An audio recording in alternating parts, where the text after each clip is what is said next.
Muy bien, mis hermanos amados, nuevamente, muy buenos días.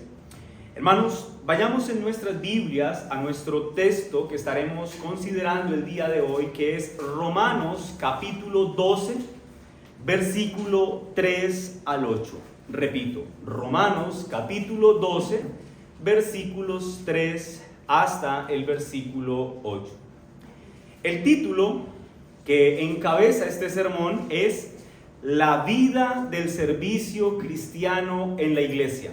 Repito, hermanos, el título es La vida del servicio cristiano en la iglesia y tiene un subtítulo que es Un servicio humilde. Repito, La vida del servicio cristiano en la iglesia, subtítulo, Un servicio humilde. Leamos la toda suficiente palabra de Dios. Romanos 12, 3. Digo pues, por la gracia que me es dada, a cada cual que está entre vosotros, que no tenga más alto concepto de sí del que debe tener, sino que piense de sí con cordura, conforme a la medida de fe que Dios repartió a cada uno. Porque de la manera en que un cuerpo tenemos muchos miembros, pero no todos los miembros tienen la misma función, así nosotros, siendo muchos, somos un cuerpo en Cristo, y todos los miembros, los unos de los otros, de manera que teniendo ¿qué?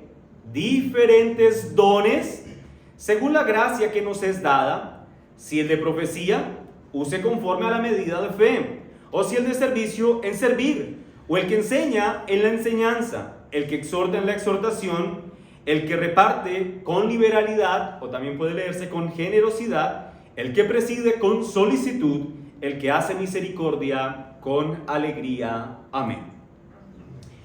El gran puritano Richard Baxter en alguna oportunidad dijo: la humildad no es, escuchen, no es un ornamento del cristiano, sino una parte esencial de la nueva criatura. Es decir, si se es un cristiano, se tiene que caminar con humildad. No es un adornito que nos ponemos, es lo que está diciendo Baxter. Y agrega, es una contradicción ser un individuo santificado o un verdadero creyente y no ser humilde. Es una contradicción decirse creyente, pero caminar con el corazón engreído y lleno de soberbia en este mundo. El gran príncipe de los predicadores Spurgeon dijo en alguna oportunidad: nunca estamos en peligro de ser tan orgullosos como cuando creemos que somos humildes. A la pregunta de ¿eres humilde?, es probable que un verdadero cristiano nunca se arriesgue a decir lo soy, al entender las implicaciones profundas de lo que significa una abnegación o una entrega a Cristo en torno a la humildad. El asunto de nuestro texto de estudio, mis hermanos, entonces tiene que ver con el servicio cristiano, pero cómo este servicio ha de desempeñarse desde la perspectiva del corazón humilde. Lo voy a decir otra vez. El tema que desarrollan estos versículos que acabamos de leer es el servicio cristiano, pero un servicio que solo puede ser considerado si en aquel que ejecuta dicho servicio existe un corazón humilde. En el presente texto de estudio, el inspirado apóstol Pablo va a describir el servicio del cristiano dentro de la iglesia, pero va a enmarcar ese servicio dentro del marco de la humildad. Por eso, él inicia su exposición en el versículo 3 con la siguiente expresión: digo pues. Esta palabra, digo pues, establece una relación íntima entre lo que va a decir y entre lo que acaba de decir. En otras palabras, el apóstol Pablo va a decir: mira, el servicio cristiano ha de ejecutarse así por causa de lo que acabo de decir en los dos primeros versículos. ¿Y qué fue lo que dijo en los dos primeros versículos? Bueno, el apóstol Pablo habló de una entrega total a Cristo, de consagrarnos totalmente a Cristo. Así que el apóstol Pablo lo que va a decir en el versículo 3 hasta el versículo 8 es que va a decir es, mira, si tú eres un verdadero cristiano, entonces tú debes servir a Cristo con toda humildad por causa de que te has consagrado completamente a Él. ¿Sí me hago entender? El punto primario es la consagración en los dos primeros versículos. Luego viene el servicio. Entonces Pablo está diciendo, mira, tú debes servir con humildad si es que tú realmente te has consagrado a Cristo. Un servicio que no se caracterice por la humildad y la abnegación es una evidencia de que ese individuo no se ha consagrado completamente a Cristo. Pero miren este detalle, mis hermanos. Recuerden que la sección que arranca en el capítulo 12 y termina en el capítulo 16 es una sección práctica. Lo hemos dicho en sermones anteriores. ¿Lo recuerdan? Es bien interesante que después de que el apóstol Pablo introduce la sección práctica con el versículo 1 y 2, hablando de la consagración del creyente, inmediatamente el primer tema que toca en la práctica cristiana, el primer tema que toca es el servicio dentro de la iglesia. Hermanos, esto es muy diciente. Pablo va a decir, mira, así se ve un creyente en la práctica. Punto número 1, sirviendo a Cristo en su iglesia local. Esto, repito, mis hermanos, es muy diciente.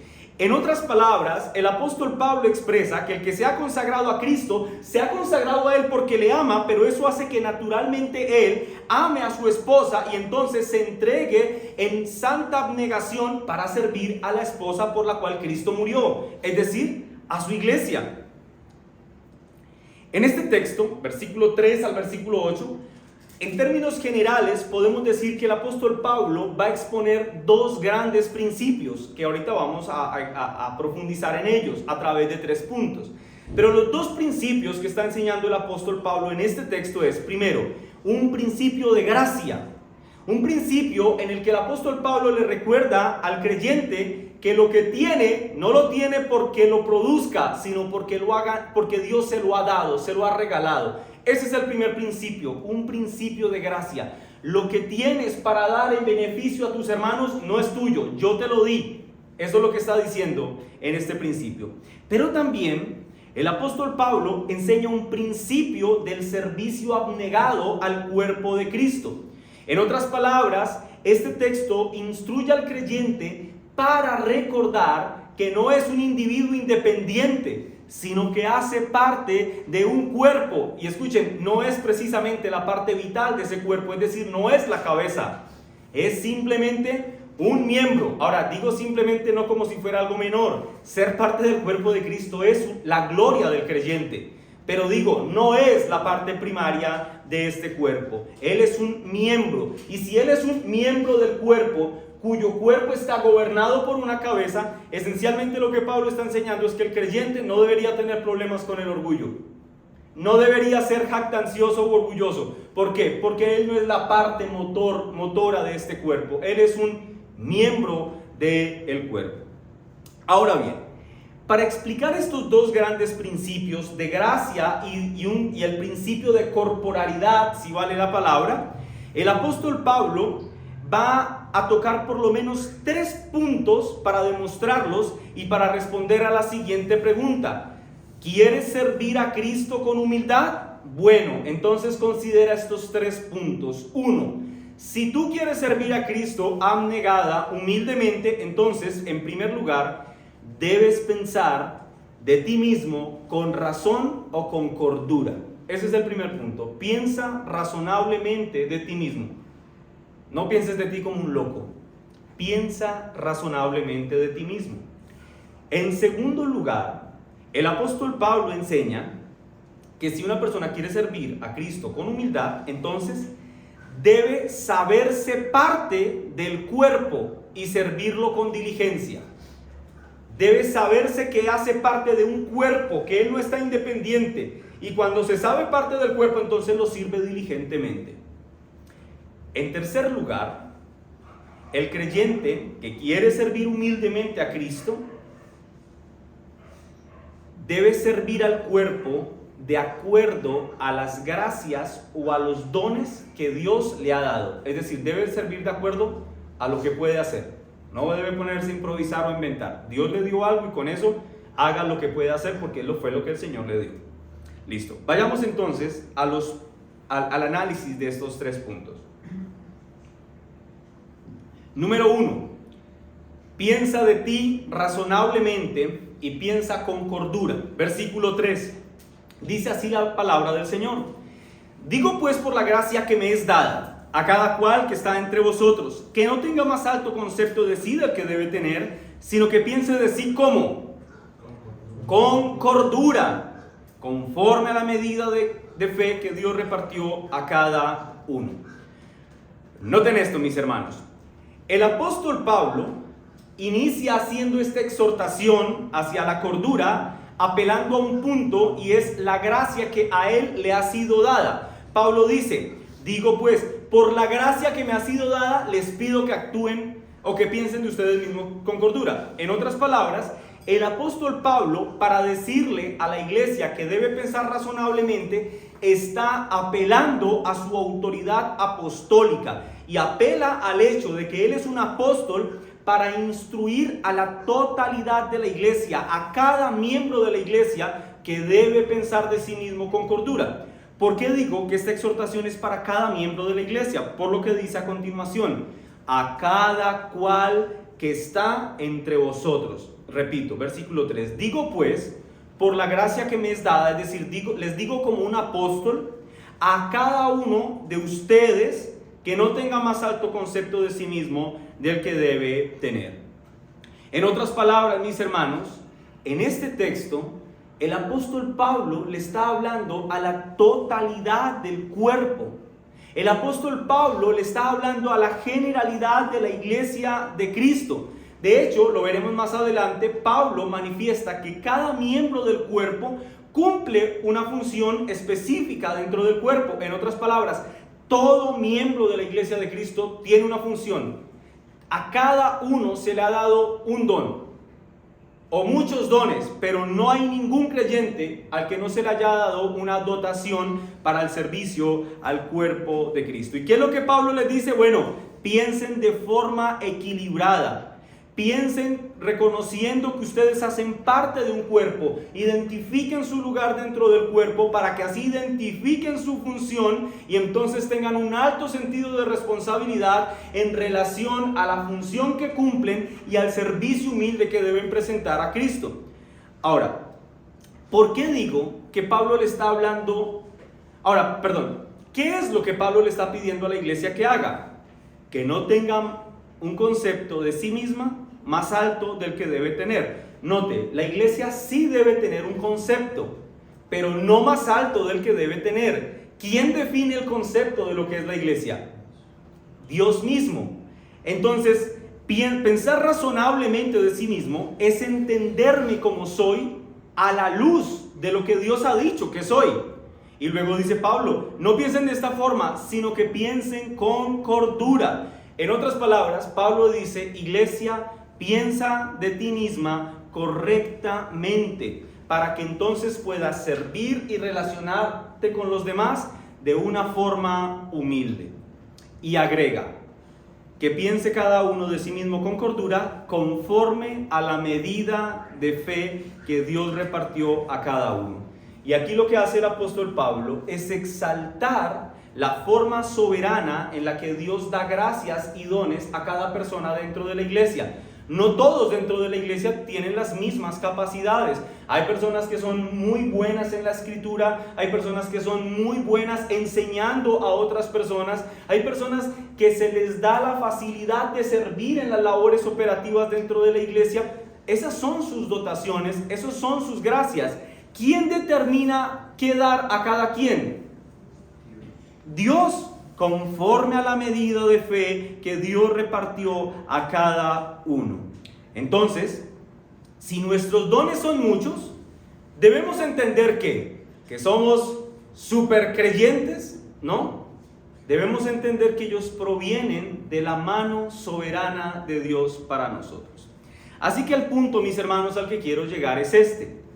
Pensar con cordura o pensar razonablemente de nosotros mismos significa que al reconocer nuestros dones o nuestros atributos y al reconocer por consecuencia de lo primero nuestra utilidad en el cuerpo de Cristo, entonces debemos entender que estos dones que tenemos se deben a la soberanía de Dios y no a ningún bien inherente en nosotros.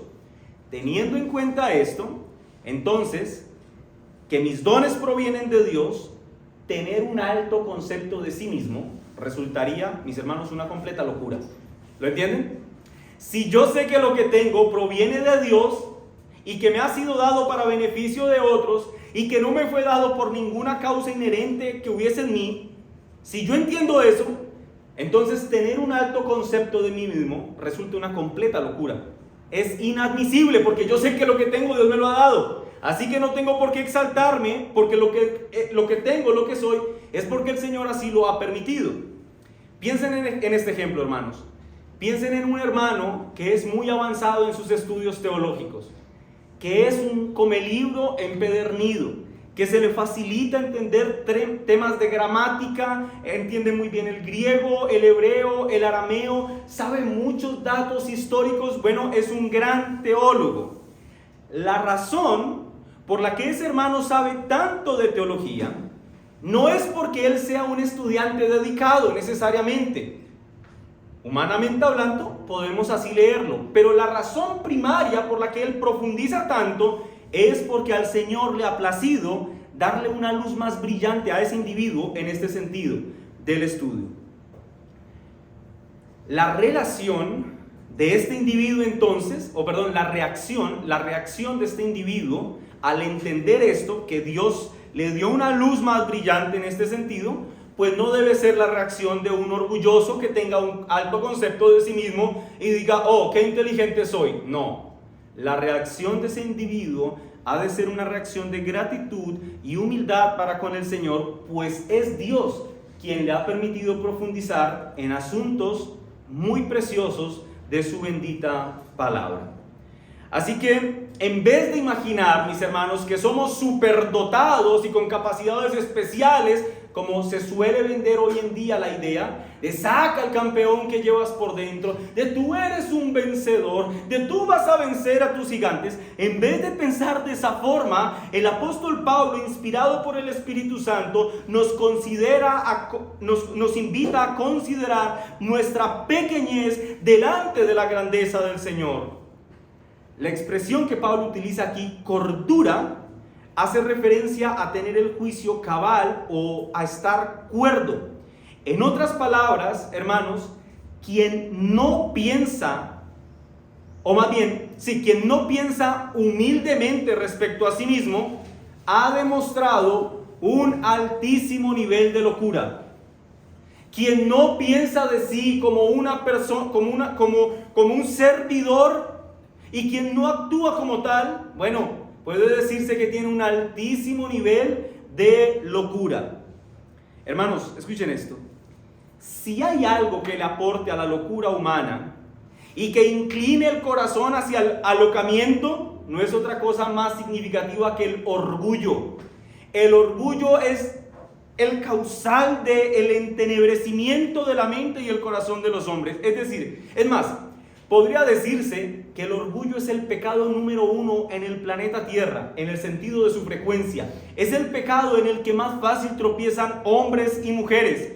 Debemos entonces tener cuidado, hermanos, de caer en este terrible pecado. Y debemos combatirlo a través de un pensamiento razonable de nosotros a la luz de Cristo y a través de un servicio abnegado a su iglesia. Así se combate el orgullo, viéndonos a nosotros como realmente somos a la luz de Cristo y sirviendo abnegadamente a su esposa. El orgullo, por ejemplo, te dirá o te ha dicho al oído: tú eres bueno,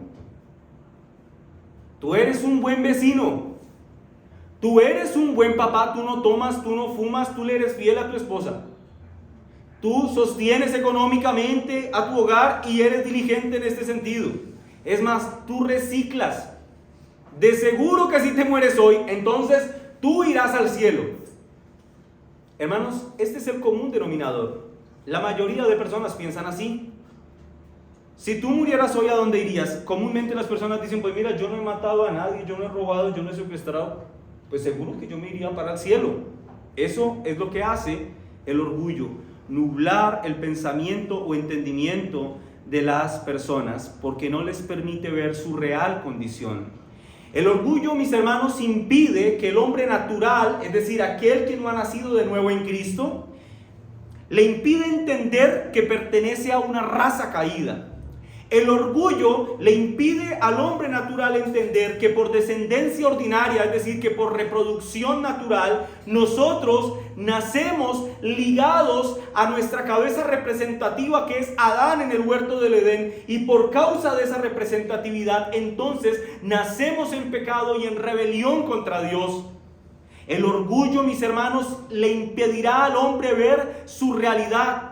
El orgullo le dirá: tú eres bueno, pero la Escritura dice: no hay un solo hombre bueno sobre la tierra, no hay quien haga el bien, todos se desviaron, todos han enloquecido, no hay uno que busque a Dios. Pero el orgullo dirá: tú sí eres ese uno, Dios está equivocado, tú eres el chico bueno. El orgullo le impide al hombre ver que sus acciones son contrarias a la santidad de Dios, y por lo tanto la ira de Dios será derramada justa e irremisiblemente sobre la existencia de ese individuo. En otras palabras, mis hermanos, el orgullo, que es la antítesis de la humildad, demuestra más bien un avanzado estado de irracionalidad y de locura. Si la humildad muestra racionalidad y cordura, el orgullo demuestra irracionalidad y locura.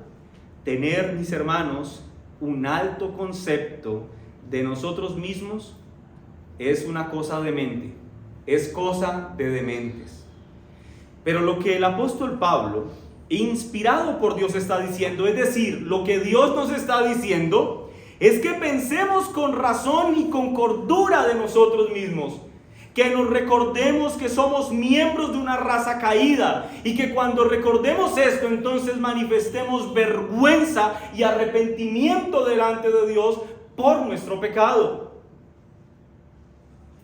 Quiero concluir este primer punto, mis hermanos, recordando el contexto del que estamos hablando. Es útil que no perdamos el contexto de vista. Recordemos que el contexto general de estos versículos tiene que ver con el servicio a Cristo y los dones que Cristo da para el servicio. Así que podemos decir que cuando una persona dentro de la iglesia se le ha confiado una mayor medida de fe, bueno, se espera que esta persona sea entonces más humilde y más agradecida con Cristo, y que demuestre su humildad y que demuestre su gratitud a través de poner sus dones al servicio de sus hermanos dentro de la comunidad de fe en la que está unido. Quiero dar una nota final de este punto. El punto de Pablo en este texto que estamos considerando es que no debemos sobreestimarnos por causa de nuestros dones, ¿cierto? Ese es el punto de Pablo. Pero hermanos, vale la pena aclarar que tampoco debemos caminar al otro extremo, es decir, tampoco debemos subestimar los dones que el Señor nos ha dado. Pues esos dones han sido dados por Cristo y han sido dados con un propósito: su gloria y la edificación de su pueblo. Escuchen lo que escribió el puritano Matthew Henry hablando de quienes desestiman los dones que Dios les ha dado. Dijo Matthew Henry: pero como no debemos estar orgullosos de nuestros talentos, debemos cuidarnos. Eso es lo que hemos dicho nosotros hasta este punto. Pero agrega: no sea que sobre pretexto de la humildad y la abnegación seamos perezosos en entregarnos para los beneficios de los demás. No debemos decir: no soy nada, así que me quedaré quieto y no haré nada. No, sino que debemos decir: no soy nada por mí mismo, y por lo tanto me daré hasta lo sumo en el poder de la gracia de Cristo. No podemos decir, sobre pretexto de humildad: no, soy una miserable cucaracha que no sirvo para nada y nada de provecho puedo traerle al cuerpo de Cristo. Cristo ha dado dotaciones especiales a cada persona que hace parte de su cuerpo, que compone su cuerpo. Así que nadie puede decir: no soy nada y por eso no sirvo. No. Lo que dice Matthew Henry, y estamos de acuerdo con él, es: no soy nada por mí mismo. pero me entrego completamente en consagración abnegada a Cristo. Vayamos al punto número 2.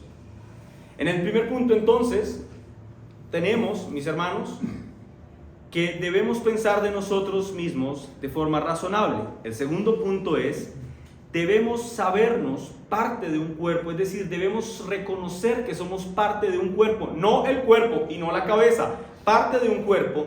Y cuando entendamos esto, entonces debemos servir diligentemente al cuerpo. Versículo 4 hasta el versículo 5, Romanos 12, 4 y 5. Porque de la manera que en un cuerpo tenemos muchos miembros, pero no todos los miembros tienen la misma función, versículo 5, así nosotros, siendo muchos, agrega, ¿qué dice allí? Somos un cuerpo, ¿en quién? En Cristo. En otras partes, el apóstol Pablo utiliza mucho la imagen del cuerpo para representar a la iglesia. En otras partes dice, del cual cuerpo Cristo es la cabeza. Así que lo que Pablo está diciendo es, aquí mira, somos muchos, pero tenemos quien nos gobierne. Este cuerpo tiene un gobernante y es Cristo. Y termina diciendo, y todos los miembros los unos de los otros. Es decir, estamos unidos a Cristo, sí, pero también estamos íntimamente unidos entre nosotros por ser parte de un cuerpo. Pablo entonces dice, la iglesia es un cuerpo, pero escuchen hermanos, esto es hermoso, no cualquier cuerpo. Un cuerpo es sencillamente un cuerpo, pero el cuerpo de Cristo no es cualquier cuerpo. La iglesia es el cuerpo de Dios, por decirlo de alguna forma. Y cada creyente que se ha unido a Cristo por la fe, hace parte de ese cuerpo. En otras palabras, ese creyente se debe a otros creyentes y se debe a Cristo. En otras palabras, ese creyente está unido a otros creyentes y está unido a Cristo. En otras palabras, ese creyente está en otros creyentes en virtud de esa unión, pero también está en Cristo, y eso significa que también Cristo está en él. ¿Escucharon eso? Eso es maravilloso, mis hermanos. La razón por la que el apóstol Pablo utiliza la metáfora del cuerpo o la imagen del cuerpo para hablar de la iglesia y para explicar el asunto de los dones, mis hermanos, es porque en primer lugar el apóstol Pablo va a destacar un tema, y es la unidad. ¿Han visto ustedes cómo las partes del cuerpo funcionan independientemente una de las otras? ¿Han visto ustedes una mano caminando por entre los pasillos o por el pasillo de la iglesia?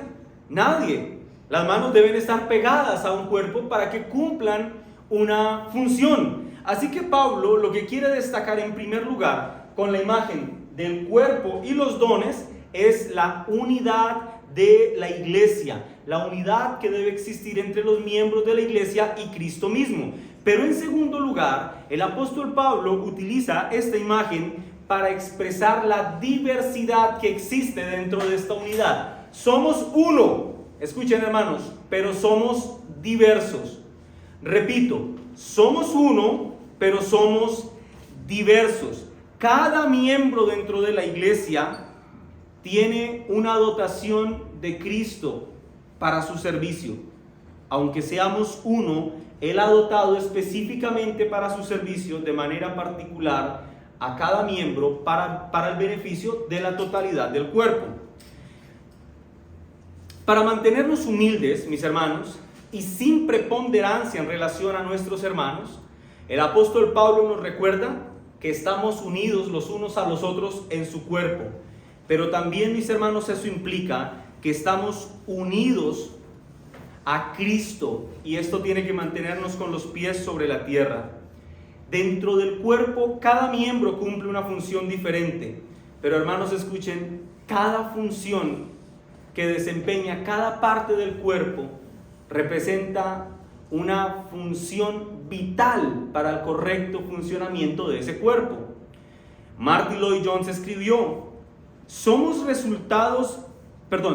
resultamos relevantes mientras servimos dentro del armazón de esa consideración más amplia que es el cuerpo de Cristo.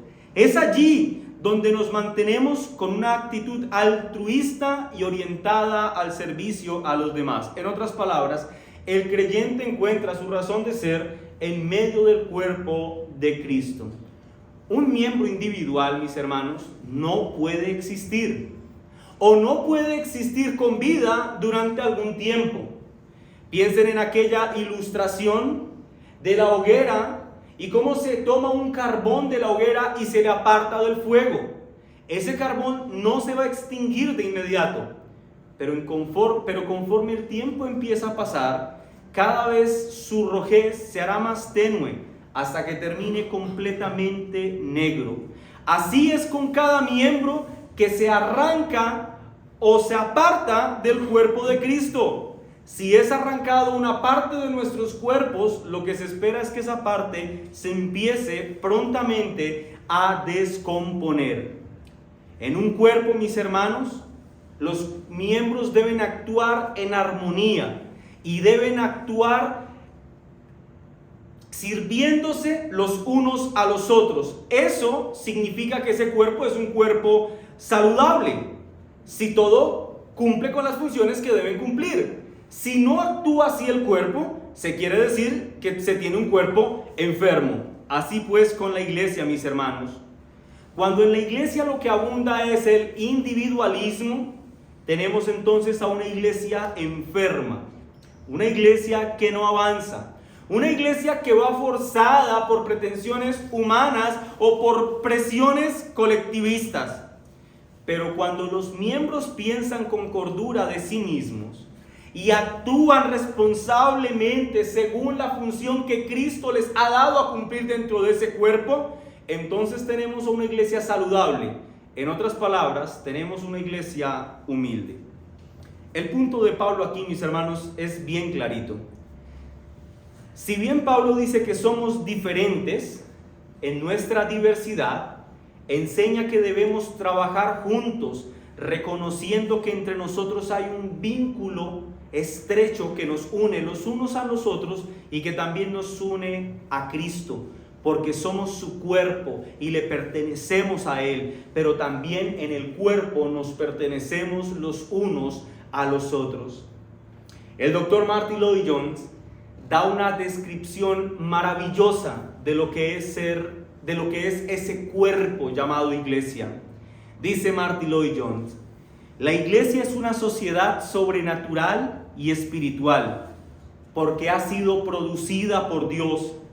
Cada miembro tiene una unión vital y orgánica con la cabeza. La Biblia nos dice que estamos en Cristo, no solamente que creamos algunas cosas acerca de Él, sino que Él está en nosotros y nosotros en Él. Somos un solo cuerpo en Él y tenemos una sola cabeza. Algunos de los miembros, dice Martyn Lloyd-Jones, de esta iglesia se encuentran en gloria, es decir, han muerto y son la iglesia triunfante. Y otros están aquí abajo, es decir, la iglesia militante, nosotros. Pero agrega, pero solo hay una iglesia, un cuerpo a lo largo de todos los siglos, la cual constituye una unidad espiritual profunda, vital y orgánica.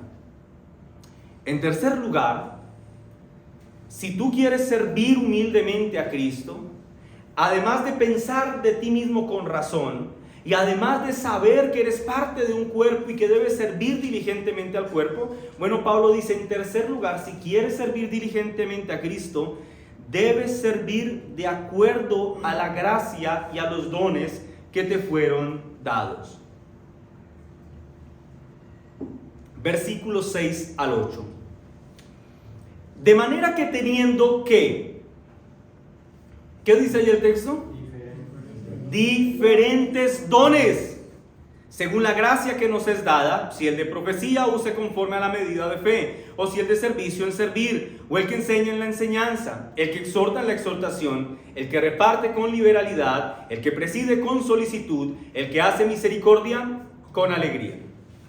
Quiero leer este mismo texto desde una traducción que puede ser un poco más amigable para nosotros y nuestra interpretación. leeré este mismo texto en la Nueva Versión Internacional, que dice así: tenemos dones diferentes según la gracia que se nos ha dado.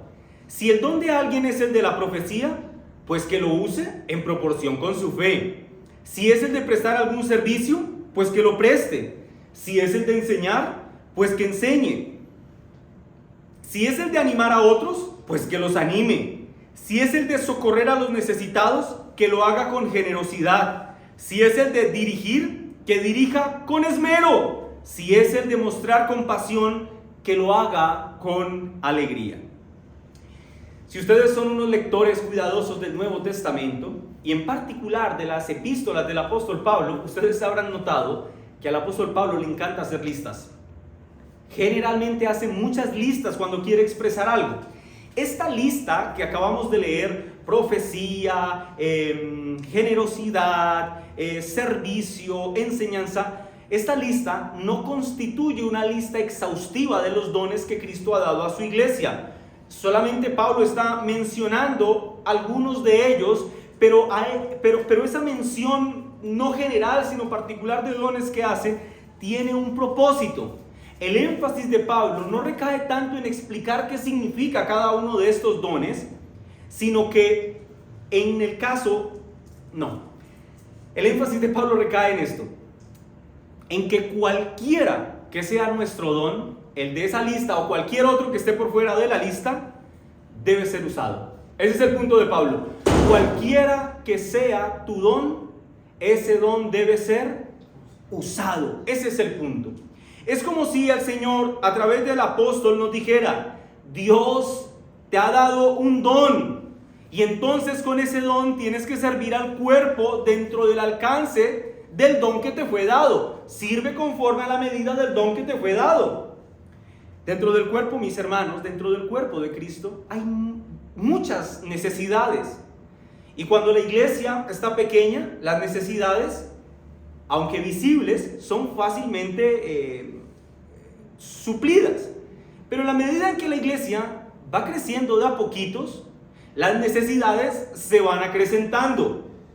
Hermanos, en su sabiduría, Dios dio dones a cada miembro de la iglesia, les dio dotaciones diferentes, lo cual es muy sabio, es muy conveniente, porque en la medida en que la iglesia crece en miembros, crecen necesidades, pero también crecen dones, y eso hace que las necesidades que la iglesia empieza a presentar vayan siendo suplidas por los dones que también Dios está dando para beneficio de su iglesia. El apóstol Pablo, escribiéndole a los Corintios, si quieren vayamos allí, hermanos, Primera de Corintios 12, 17, escribió lo siguiente. ¿Estamos allí, hermanos? Primera de Corintios 12, 17. Dice la palabra de Dios: si todo el cuerpo fuere ojo, ¿dónde estaría el oído? Si todo fuere oído, pregunta, ¿dónde estaría el olfato? El punto de Pablo es este, mis hermanos. El cuerpo necesita las funciones del ojo, ciertamente, pero eso no excluye el hecho de que también necesite las funciones del oído. Si un cuerpo solo viera, pero no oyera, entonces tendríamos a un cuerpo deficiente, que ve, pero que está sordo. Ese es un cuerpo que está dañado, está imperfecto. Escucha esto con atención, mi hermano. Este es el punto de la práctica para ti. A ti, creyente que me escuchas, a ti Dios te ha dado una dotación especial para que le sirvas. Desconozco cuál puede ser tu dotación especial, pero lo cierto es que la Escritura dice que a ti, creyente, Dios te dio una dotación especial para que le sirvas. Dios te dio dones particulares. Y escúchame esto: la iglesia de Cristo está restringida si tú no ejerces la labor como miembro que deberías ejercer a la luz de los dones que Cristo te dio. Eso significa que el cuerpo, por causa tuya, está en un sentido discapacitado respecto a su pleno funcionamiento como causa de tu negligencia. ¿Entiendes la responsabilidad que hay en esto, hermano? Cristo te dio una dotación especial. Si tú has creído en Cristo, inmediatamente Él te ha dado dones. Si tú no sirves a Cristo con lo que Él te dio y eres miembro de su cuerpo, entonces por causa tuya el cuerpo está discapacitado en términos de su plenitud de funcionamiento.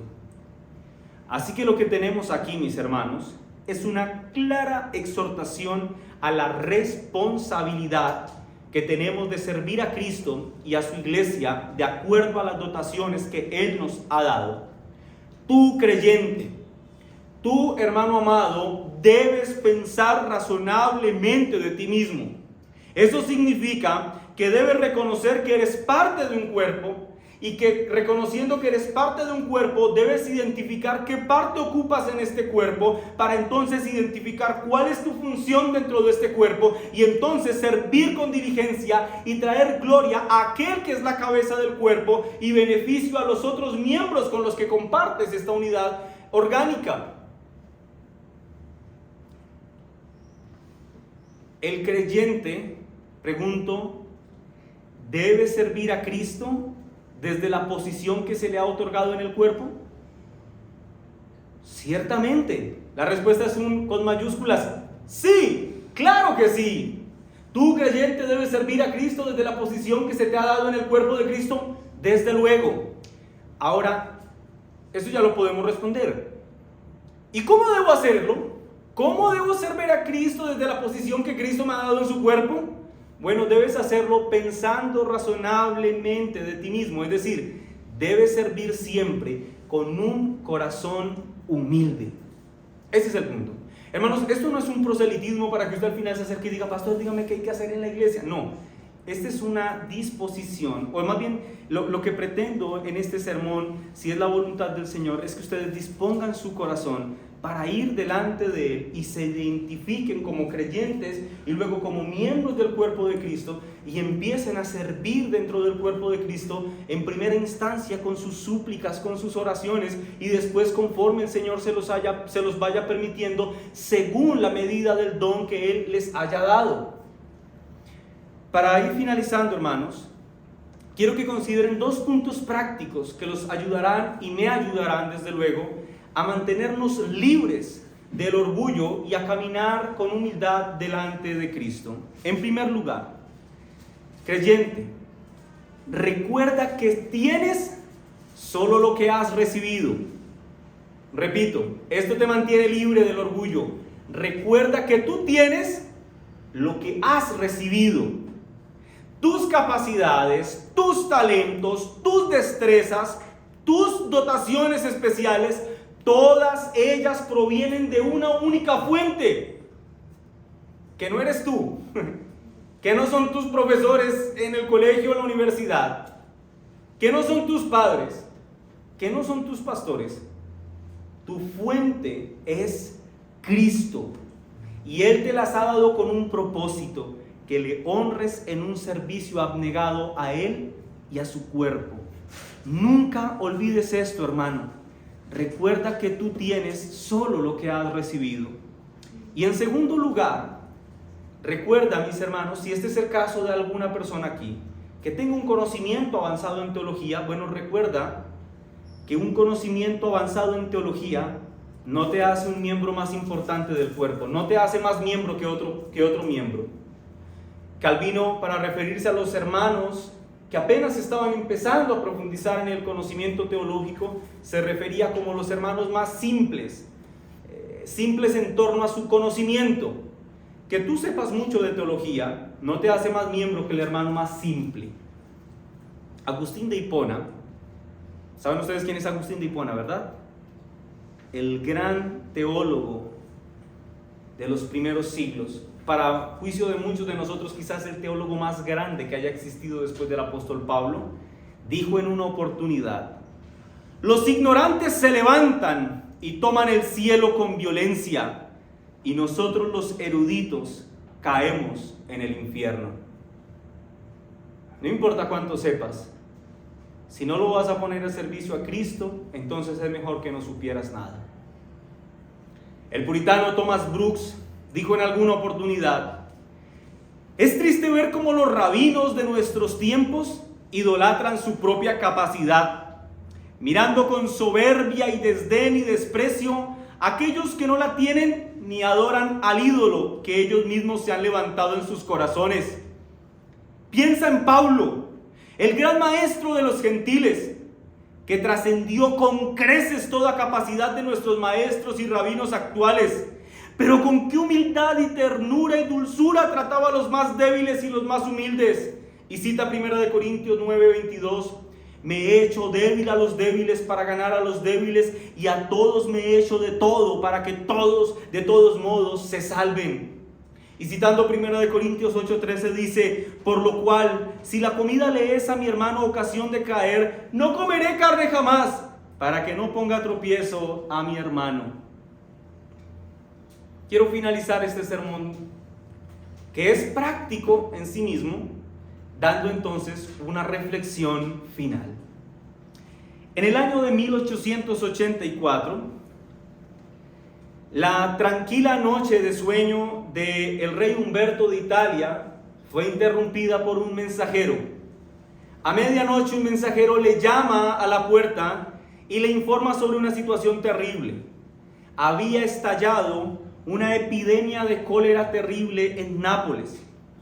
Al día siguiente, Humberto de Italia, el rey, tenía programada una recepción en la que se le iba a dar una gran bienvenida, un gran banquete, una gran fiesta en nombre de él, y esto iba a ocurrir en Monza. Cuando Humberto de Italia se entera de que Nápoles está infestada de cólera, telegrafea diciendo lo siguiente. Escuchen esto: banquete en Monza, cólera en Nápoles, voy a Nápoles, si no vuelven a verme, adiós. John Stoddard cuenta qué es lo que ocurre cuando Humberto de Italia viaja a Nápoles. Dice así: al llegar a Nápoles, el rey Humberto encontró solamente a las personas más comunes para recibirlo. Y luego explica qué significa esto de los más comunes. Dice: los ricos, la aristocracia e incluso la mayoría de oficiales habían huido.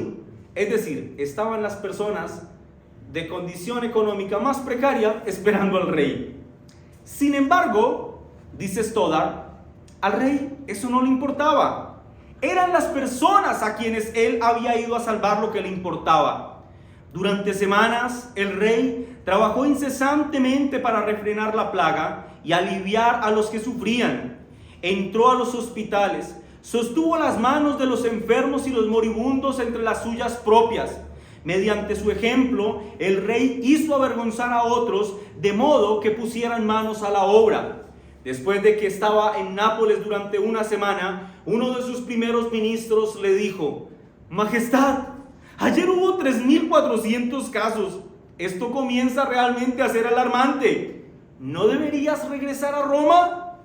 El rey respondió: usted puede regresar si es lo que usted desea. Yo me quedaré hasta que Nápoles esté libre de la cólera. Y mantuvo su palabra, dice Stoddard.